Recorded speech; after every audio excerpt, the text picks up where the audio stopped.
Hey, what up everybody? It's Jason here, aka J-SIK. We're going to be talking about the J-SIK Retrospective, specifically the year 2011, so about 10 years ago. And we've been doing this since 2017. Thank you for everybody who's been checking it out, supporting and listening and hearing about my perspective during that time and how it relates to now. This is my 19th year of dancing. And I can't believe it. I'm still here, still doing the thing, and still learning, still growing. And I hope to learn more as I progress in this, as I navigate through this journey. So a couple things I want to share with you all is things that I'm part of right now. Sorry, I have to write down and look at my notes. I am dancing with Decidedly Jazz Dance Works for my 4th/5th season. And right now we are in the midst of filming Suspending Disbelief as part of the co-presented with Springboard Performance, and will be accessible through the National Arts Center. And it's choreographed by Kimberly Cooper and danced by the entire Decidedly Jazz Dance Company. The other thing I'd also like to mention is that I am back to teaching live, and I hope to teach with people once again. I believe it'll be on every Thursday at DJD. I'll be teaching house dance at beginner level, and it'll be at 7:30 every Thursday night. So if you are interested in moving and learning about house, you're more than welcome to come join me. I'll be there to learn with you as well. The other thing I can also share with y'all is with J-SIK Movements. Rehearsals are coming through. Got classes that are slowly starting to book up. There'll be an intensive I'm hoping to happen this December, so stay tuned for that. The year 2011, I'm trying to link back of all the things I was actually committed. Ironically, I was not part of any major projects during that year. I think I was 3rd year in my university. In many ways, I felt that I was added too much on my plate. And I had to make sure that in order for me to progress and grow and focus, I had to learn how to say no to some opportunity. Even though I was dancing as a student in the post-secondary, I wanted to take a break from the ideas of technique, choreography, being in the theater, being in the studio. I want to do it raw. I want to dance outside. It's a feeling that not only creates way to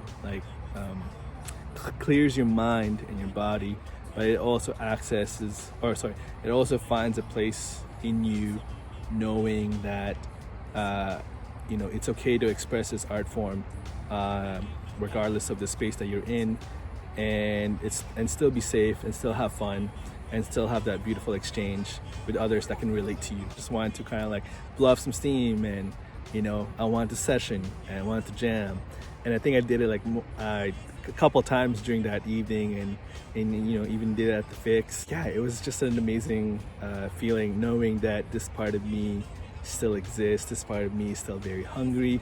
This part of me is still very much alive. I hope that whatever state or whatever age and whatever phase I go through, that it stays with me forever. I don't think it'll ever go away, and I hope it doesn't. That was one of the biggest things I realized about 2011, is that it was just a big shift that I was going through.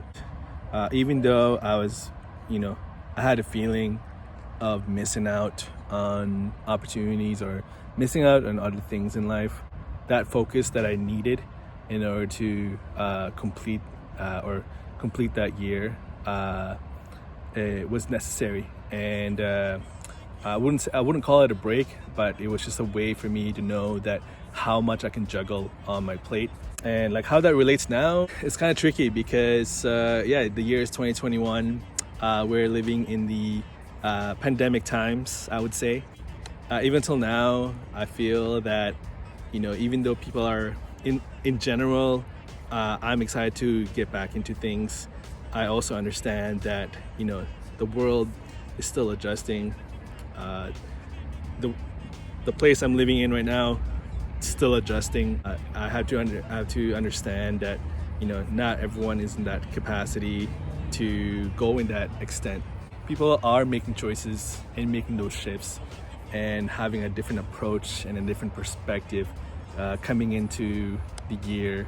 I would say coming into in a month by month kind of process while being mindful and being insensitive, showing more kindness, showing more empathy.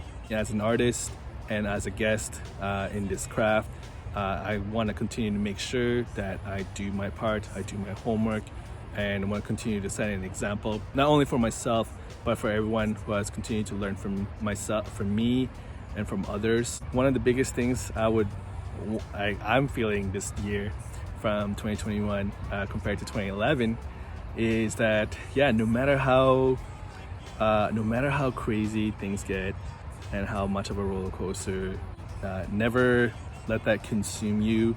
Always make time to the things that you love. Life is short.